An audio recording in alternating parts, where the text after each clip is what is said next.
Hi అండి, welcome to my channel. నేనైతే ఇవాళ వీడియోలో రథసప్తమి రోజున గోధుమల దీపం ఎలా పెట్టాలా అని చూపించబోతున్నా అండి.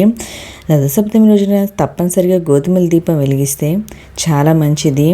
రథసప్తమి రోజున సూర్యోదయానికి ముందుగా నిద్ర లేచి ఇంటిని శుభ్రం చేసుకొని కాలకృత్యాలు తీర్చుకొని తలస్నానం చేయాలి.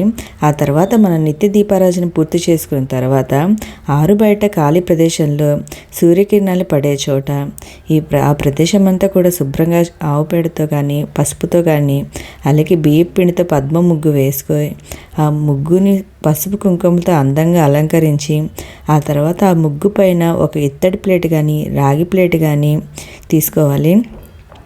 అంటే ఇప్పుడు మన అందరం అపార్ట్మెంట్లలో అలా ఉంటారు కాబట్టి మనకి ఎండ అలా పడదు. ఇంట్లో అయినా ఇలా దీపం వెలిగించుకోవచ్చండి. సూర్యభగవాన్ ముందు వెలిగించుకోవచ్చు, ఏం కాదు. ఆ ప్లేట్ని బాగా గంధంతో కుంకుమతో బొట్లు పెట్టుకొని 7 జిల్లెడాకులను కానీ 7 దొరికితే 7 తీసుకోవచ్చు, లేదా 3 కానీ 5 కానీ పెట్టుకోవచ్చు.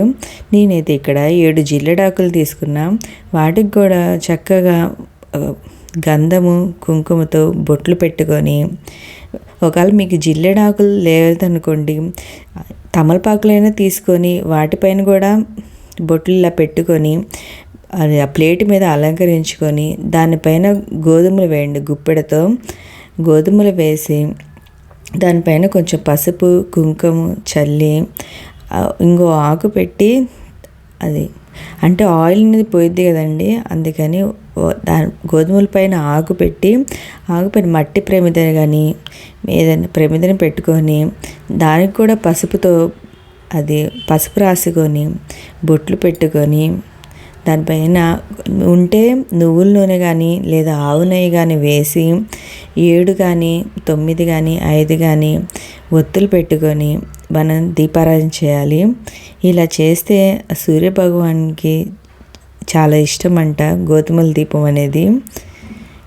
నేనైతే ఇక్కడ 7 ఒత్తులు అయితే పెట్టినా అండి. మీ ఇష్టం, మీరు 7 కానీ 9 కానీ అలా పెట్టుకోవచ్చు. అన్నీ కలిపి ఒక ఒత్తిగా అయినా పెట్టుకోవచ్చు, లేదా సపరేట్గా 7 ఒత్తులుగా అయినా పెట్టుకోవచ్చు. నేను ఇక్కడ సపరేట్గా 7 ఒత్తులు పెట్టుకొని దీపం అనేది వెలిగించా అండి. ఆ ప్లేట్ని పూలతో అలంకరించుకున్నా అండి బాగా.